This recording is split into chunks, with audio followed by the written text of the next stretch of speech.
You're standing in the checkout line at Dick's Sporting Goods with a shopping cart that looks like you're preparing for the apocalypse.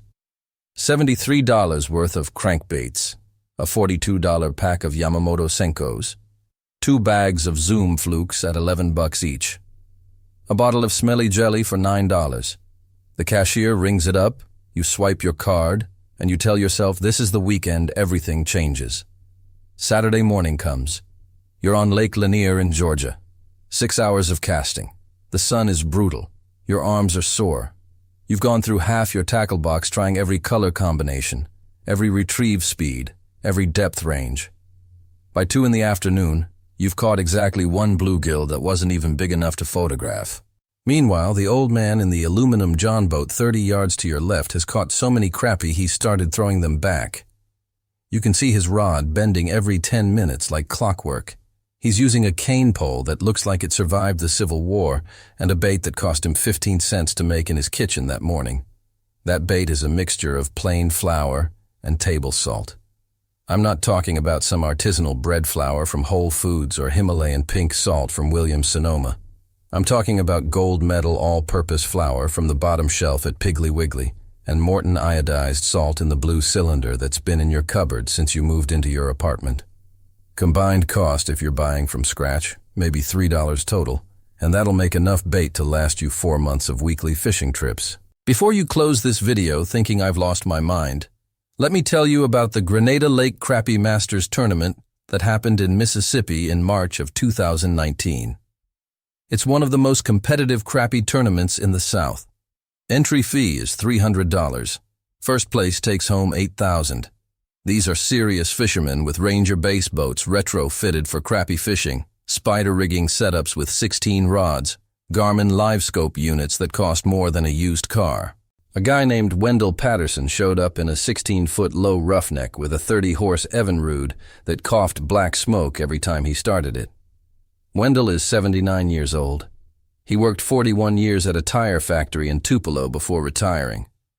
His entire tournament rig, boat, and trailer included is worth maybe $4,000. He didn't have LiveScope. He didn't have down imaging. He had a Humminbird fish finder from 2003 with a screen so scratched you could barely read it. What Wendell did have was a Folgers coffee can full of dough balls he made the night before, using 1 cup of flour, a 1/4 cup of salt, and just enough tap water to form a paste.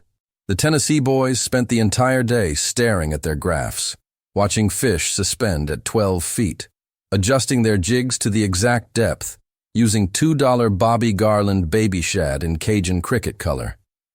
They were fishing with precision. They were fishing with technology. They were fishing with confidence.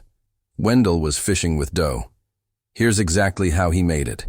And here's exactly how you're going to make it tonight before you go to bed, so it's ready for tomorrow. Take a mixing bowl. Any bowl. Doesn't matter.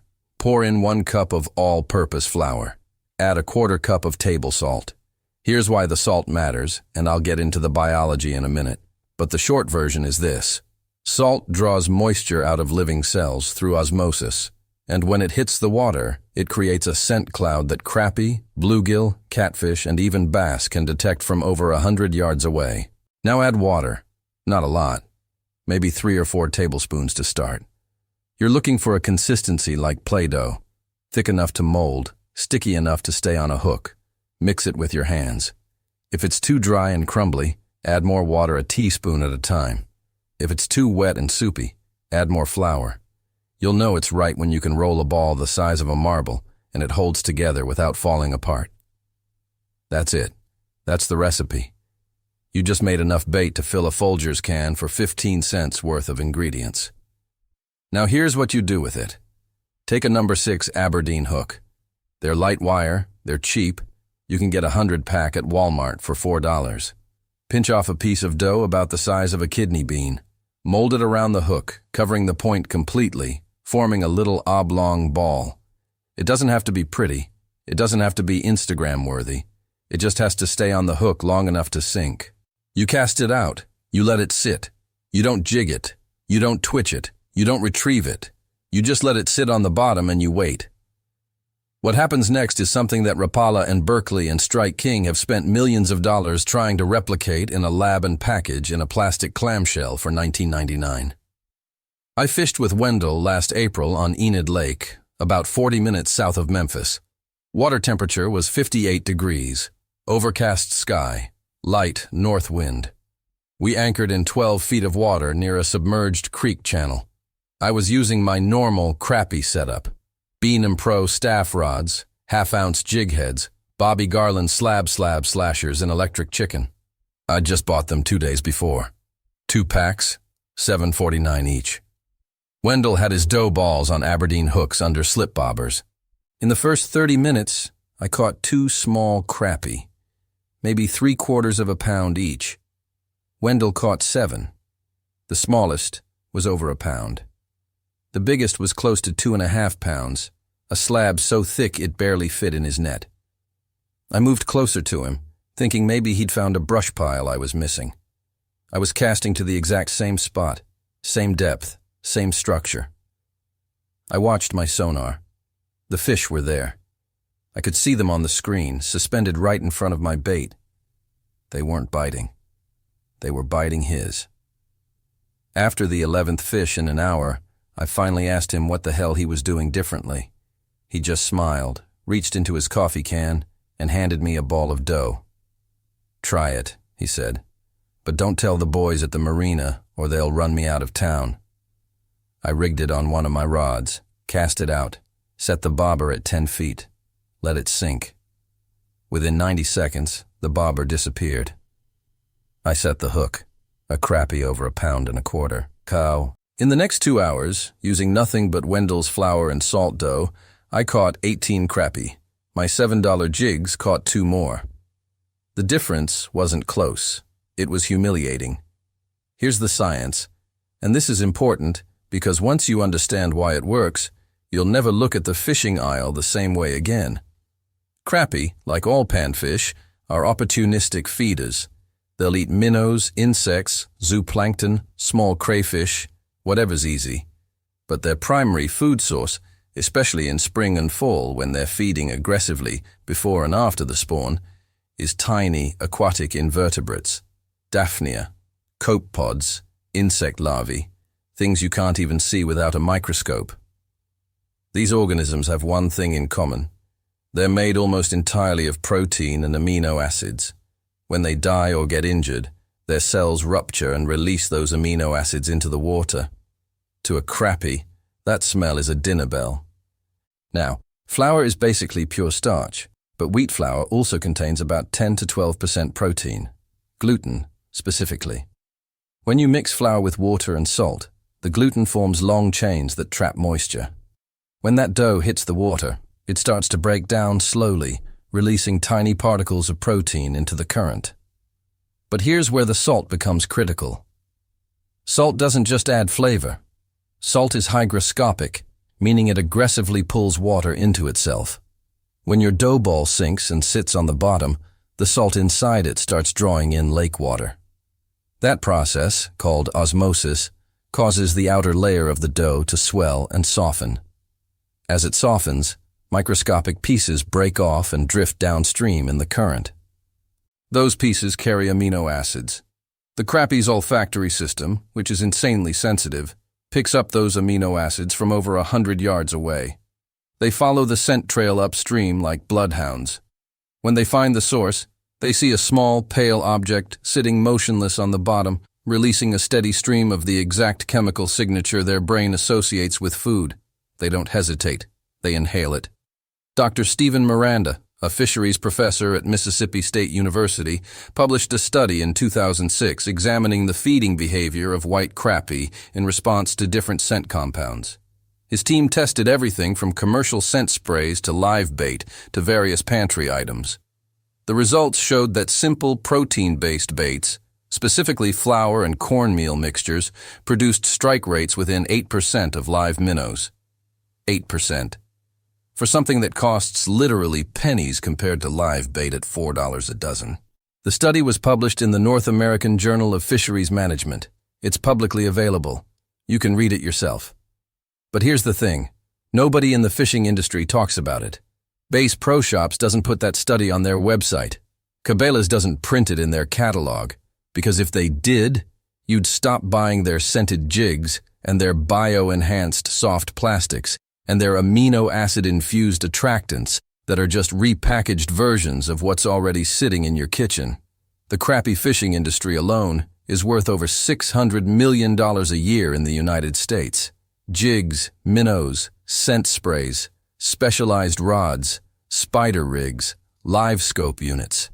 It's a massive ecosystem of products designed to convince you that catching fish is complicated and expensive. It's not. It's flour and salt. Let me put this in perspective. A tournament crappie fisherman spends an average of $80 per trip on live minnows. If they fish twice a month from March through October, that's 16 trips. 16 trips times $80 is $1,280 on bait alone. Wendell's dough costs him about $12 a year. Total, for the entire year. That's not an exaggeration. A 5-pound bag of flour is $2. A 26-ounce container of salt is $1. That's enough to make over 100 batches. Even if you fish every single weekend, you're spending maybe $20 annually. The industry loses $1,260 per fisherman who switches. Multiply that by the estimated 8 million crappie fishermen in America. You're looking at over $10 billion in lost revenue if everyone figured this out. So they bury it. They don't talk about it. They don't advertise it. They don't sponsor YouTube channels that teach it. Instead, they sponsor guys who fish with 30 rods off a $60,000 boat and tell you that's what success looks like. But Wendell Patterson catches more crappie in a week than most of those guys catch in a month, and he does it with dough he mixed in a coffee can while watching Jeopardy! In 2013, the Kentucky Lake Crappie USA tournament tried to implement a rule banning homemade organic baits from competition. The rule was written specifically to target dough baits. They claimed it was about standardizing equipment for fair competition. But the real reason leaked in an email from one of the sponsors, a jig manufacturer, who said, and I'm quoting, "We cannot justify our partnership investment if anglers are winning with kitchen ingredients." The rule lasted one season before massive backlash forced them to repeal it. But the message was clear. This works so well that it threatens the business model. They don't want you to know. But now you do. Go to your kitchen right now. Open your pantry. Pull out the flour. Pull out the salt. Mix yourself a batch. Put it in a Tupperware container and stick it in the fridge. Tomorrow morning, drive to the nearest lake, pond, or reservoir. Bring your dough. Bring some cheap Aberdeen hooks. Bring a bobber if you have one. You don't need LiveScope. You don't need a graph. You don't need 50 rods. You need 15 cents worth of pantry staples and the patience to let the fish come to you. I'm not asking you to believe me. I'm not asking you to take my word for it. I'm asking you to spend 15 cents and prove me wrong. You won't.